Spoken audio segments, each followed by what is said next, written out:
So with the pandemic, we lost pretty much about 90% of our regular paying clientele. We went from 86 students down to 5. We're important. We're probably the most crucial person outside of the parent in your child's life. If you don't have safe childcare, be it center or family childcare, where do you put your loved ones? The ones that you value more than anything. Where do you put them where they can be safe? It's extremely tough for us because we weren't on the good footing that other businesses had. We let all of our part-time staff go. They've cut all management hours. The president on down, they've all taken pay cuts. It's just kind of crazy. I was really thinking if I close it for a long time, most probably one thing is that I will lose my business, and then another thing I will lose my home too.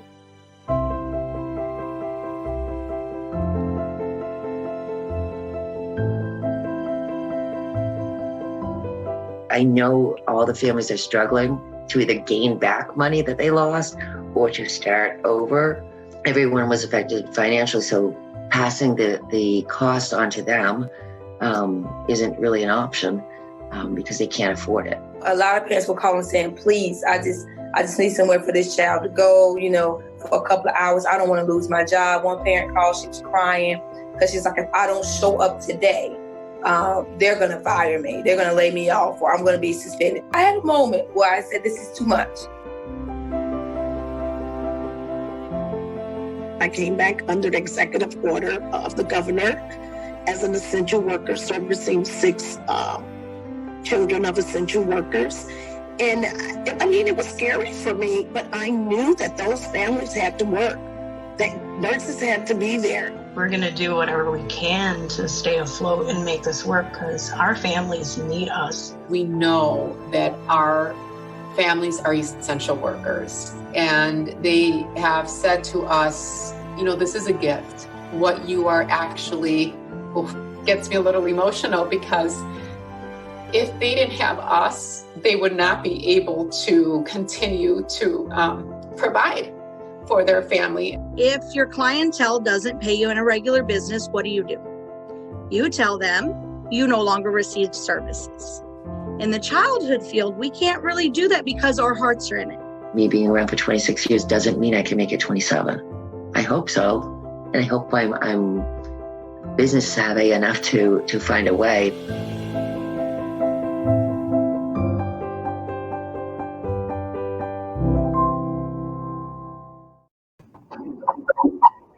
Good afternoon, everyone, and thank you so much for joining us. Today's panel, Piecing Together Solutions, Employers, Working Parents, and the Childcare Equation, is focused on employer solutions in the COVID-19 childcare crisis. I'm Erica Pandy. I'm a business reporter at Axios, and the main thing I'm focusing on these days is how coronavirus is really changing the way we work and changing work, and childcare is a huge part of that. You already see childcare denting the labor market. The share of women at work right now is the lowest point in 35 years. And the share of men at work is the lowest in all time. And that's because we have working mothers and working fathers that are dropping out of the labor force or can't work because of childcare access. And we even look to beyond the COVID-19 pandemic. The Center for American Progress says that childcare centers are struggling right now, and if we don't bail them out, if we don't support them, 4.5 million slots for childcare could be erased after the pandemic. Employers have a huge role to play here and can really be leading the way in terms of finding solutions. So I'm really excited to welcome my panelists today. I've got Debbie McKinley, who's the Vice President of Human Resources for U.S. stores and international operations at Home Depot, and Nicole DeUva, who's Associate Vice President of Employee Health and Life Work Strategies at Adventist Healthcare. Thank you so much for joining me, ladies. Thank you.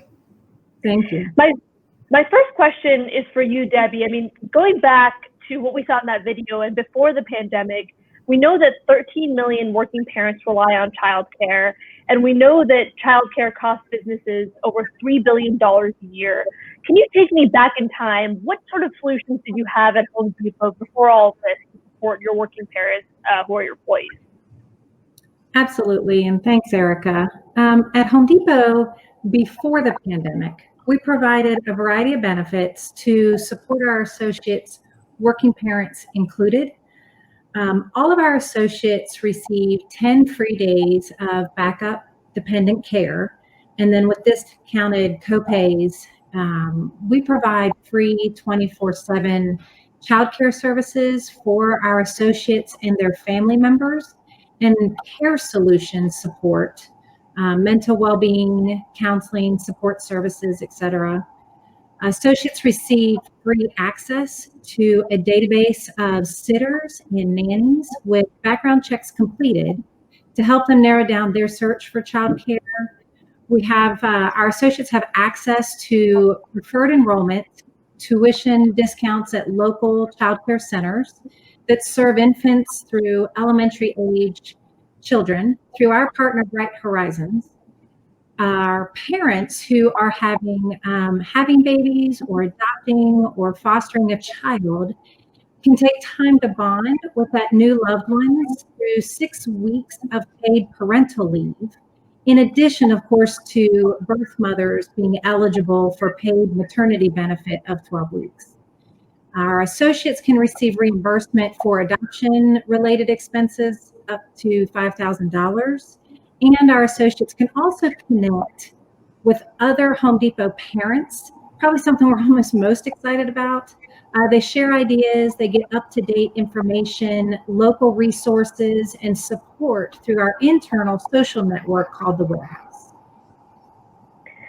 And, you know, one thing that I, as a journalist covering this issue, hear so much from working parents, specifically working moms, is, you know, thank God you're writing about this. I've been dealing with this for generations. I know my mom dealt with it too, but it was this seldom discussed, very little talked about issue, this issue of being a parent and having a kid.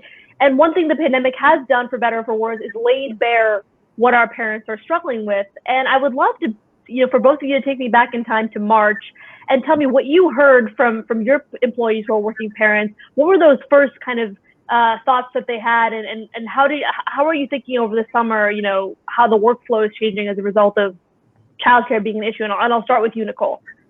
Sure. So when we look back to March as a healthcare community that actually serves our community, our planning started long before that. So our hospital incident command structure was put in place, and the United States had the benefit of seeing the global struggles that we were seeing on our European counterparts. And so we knew what was going to come into play. And our planning chief came to me and he said, Nicole, this pandemic is going to be made by two things for our employees. And number one was childcare, and number two was finding transportation for them, because in the DC metro area, the public transit schedule had really been shut down, as had childcare facilities. And so our first order of business was to ensure that we had healthcare workers to serve the community while the patient numbers in our censuses really surged. And so we actually reached out to KinderCare very early on in the process to identify what that benefit could look like.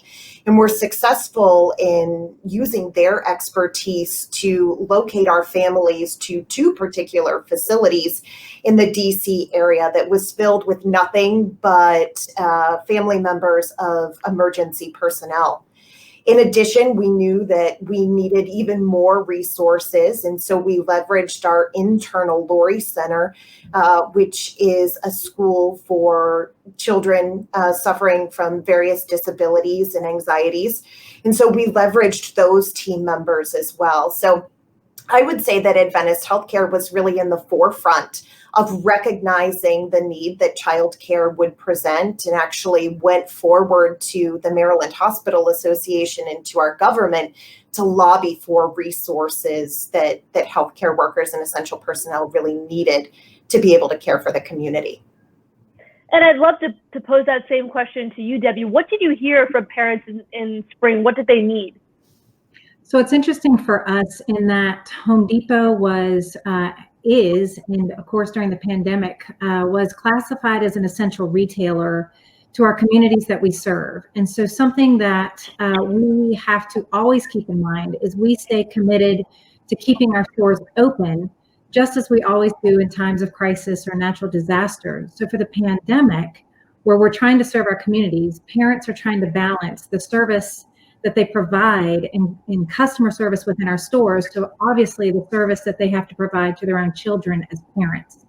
So something we had to take on with a workforce of more than 400,000 associates total, we had to really immediately get the word out to our associates that for every hourly associate that we have, we made complete discretion to them on their availability for their hourly schedules, if they needed to change their preferences, if they normally would work mornings or evenings or middays, even overnight, if they needed to change that preference, and we asked all of our stores and facilities to work with parents, work with all of our associates to ensure where they had dependent care needs, we could, as much as possible, help them with their scheduling needs, because we had parents who normally would work during the day who actually asked if they could work overnight and vice versa. We had to really be kind of open hearts and flexible for them so that we in turn could continue to serve our communities because they were able to come to work because it matched both work and life for them. And, you know, both of you together have mentioned so many different things, parents, you know, money, there's, you know, access to different childcare centers. And then what you just mentioned, Debbie, I think is so key too, this idea of flexibility. A lot of parents tell me that I just want the option to set my own hours or do something different just for, you know, the duration of this pandemic so I can get through the day. Are you adding any more flexibility as well, Nicole? Yes, we have quite a bit of flexibility. So in addition to our healthcare workers who, again, have been able, just like Debbie said, to revise some of those preferences and ensure that their families are cared for, our entire support center, which would be kind of our back end of the house, had actually gone to work remotely. And so those individuals went home and had the flexibility to care for their children while they were working. And from a perspective of being a working mother, it was amazing to see. Before, there was this stark difference between here's work, here's life, don't let the two, never shall they cross, to really seeing that one bleeds into the next and giving the organization a greater appreciation for what life-work balance really means, which is something amazing to be a part of. And, you know, both of you are in the human resources, talent management side of things. How do you make the business case to other executives at your companies to invest in childcare? You know, how do you convince that putting money here is actually going to be the smart business thing to do? I'll start with you, Debbie. I would tell you it's honestly not hard. For us, when we think about COVID-19, Home Depot has really, first and foremost, approached our response to the pandemic with two very clear focuses. And this is from Craig Menear all the way through the organization. And the first priority for us has been prioritizing the health and well-being of our associates and customers. And then secondly, as I briefly mentioned, continuing to serve our customers and communities through the products and services they need. So when you bring up childcare or the parents' need, for us in the customer service industry and the retail industry, our stores, our products, our company is only as good as our associates are. And so we believe we serve our frontline associates first. We have really, for us, it's been more about the challenge of scope and scale because of our size and number of associates, but we have had no problem getting our executives to truly embrace and lead the way in thinking through how we can invest in our associates and in our parents who our associates who are parents.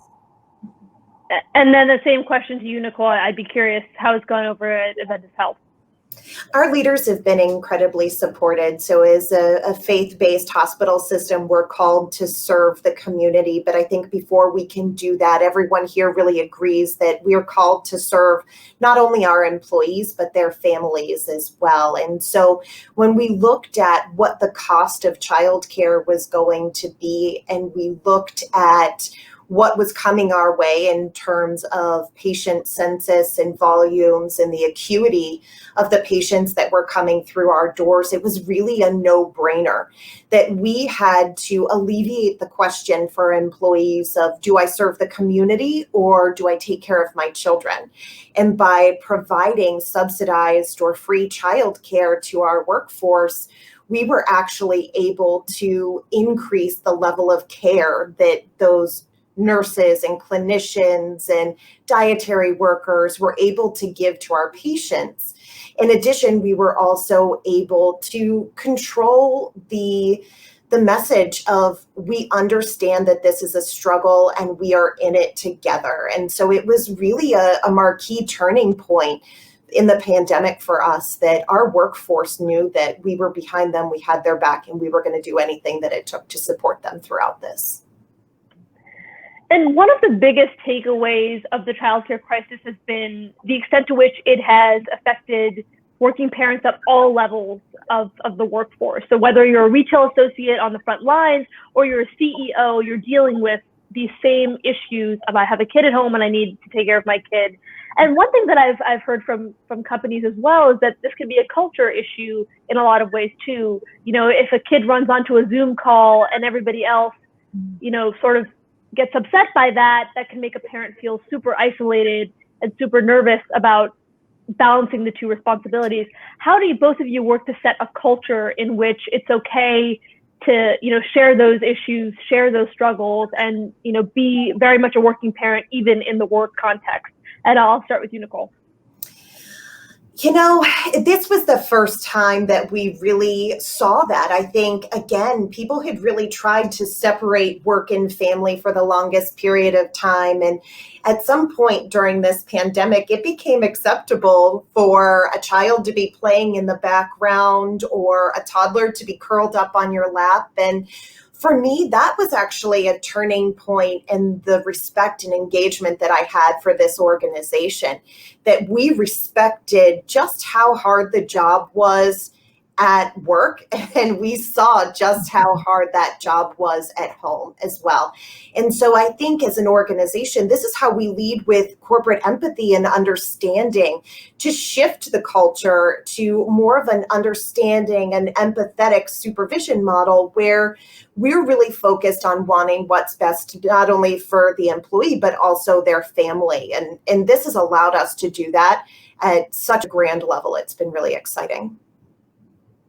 And Debbie, I'm curious, I mean, I was really intrigued by that sort of parent support group you mentioned at Home Depot. What are other things that you're doing to maintain that positive culture for parents? Yeah, one, I agree wholeheartedly with Nicole. It's actually kind of exciting to see people bring their whole self to work, including their children and so forth. But additional resources, we've actually discovered that families are feeling pressure for juggling work, school, safety. And so it becomes almost messy and confusing at times. And so we've really been focused on the launch of our online family resource center. It's where we ask our associates to go, and they can go online to discover all the benefits that are currently available to them in an organized way. We've organized it by age group for children to make it easier to find the resources that our associates need. And whatever might be right for their families, whatever they're seeking.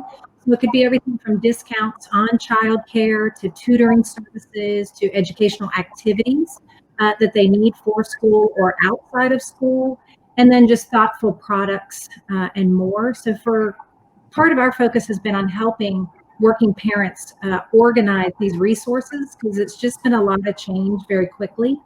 And I think that's been very well received. Certainly we can still keep going in that journey, but it's been a neat thing to watch it evolve. And my next question, both of you represent companies that have been pretty proactive and very thoughtful about how to think about this issue and working parents. A lot of employers haven't. And I would love to hear your thoughts on what is holding other companies back. What are the hurdles the companies are facing to just dive in the way you have? Debbie, I'll start with you. I think what could be holding some companies back is obviously the financial fears that this pandemic has created. And what I would tell you, for us, respect for all people and taking care of our associates, taking care of each other, we have truly dove into, if we take care of our associates, they'll take care of our customers, and everything else takes care of itself. It's a well-known mantra inside of the Home Depot, and I would tell you, for other organizations, that feels very risky if that's not your internal culture. But for other organizations, if they take care of their people, they drive retention, they drive helping their associates bring their best selves to work, they drive productivity by actually backing up and taking care of their associate needs first. And Nicole, I would love your thoughts on the same question. Of course, Debbie, I couldn't agree more with that sentiment. We always talk about how patient care actually starts with employee care, and the rest takes care of itself. I agree with you that fear is the limiting factor that businesses currently have. And one of the things that I think is so important to remind people and refresh is that it's not an all or nothing. There are activities that can be done that are essentially free to an organization. So one of the things that we actually started with was leveraging our employee assistance program, who was used to providing childcare, dependent care, elder care resources. So I encourage you to think of the resources that you already have at your disposal. They provided a great amount of education for our employees and families, really around how to self-serve and find childcare throughout the pandemic, or how to address the stresses for both children and parents who are working remotely. And so when you look along that continuum from free, no cost to low cost, it could be something as simple as care.com and a complimentary membership for employees, all the way to a full-blown partnership or subsidy program. But it really isn't all or nothing. And I think employees have a very positive reaction of engagement and retention when employers just acknowledge the elephant in the room. We understand that childcare is a limiting factor for you. We want to provide you flexibility, which is at no cost to us. And we really value you. We value your family as a part of this organization. And we don't have too much time left, but I just want to get quick from both of you. What's one great hopeful thing you've heard from one of your working parent employees, the result of the policies you've put in place? And I'll give it to either of you to start. Happy to start. And for us, it's we've heard so much feedback from many of our associates that their children understanding more about what their parents do, and their parents being able to explain the benefits provided by us as the employer has helped the children actually appreciate the parents' work even more, which I think is a great benefit on both sides. I'll tell you that the bright spot in COVID for me was each and every time I received an email from an employee who was utilizing the KinderCare service. And so we provided subsidy based on level of income. Sometimes it was completely free. And so when parents came to me and said, "Thank you so much for providing this. My child is getting better quality care than I ever could have afforded before," you know you're doing something remarkable for that family. And selfishly, that feels really good. I want to thank you both so much for joining me, and thank you especially for sharing some really innovative, thoughtful ways to support your working parent employees. I thought the big takeaway from today was it doesn't have to be all or nothing. Even the small things can make a big difference. So thank you both. And with that, I'll turn it over to the next segment of the program.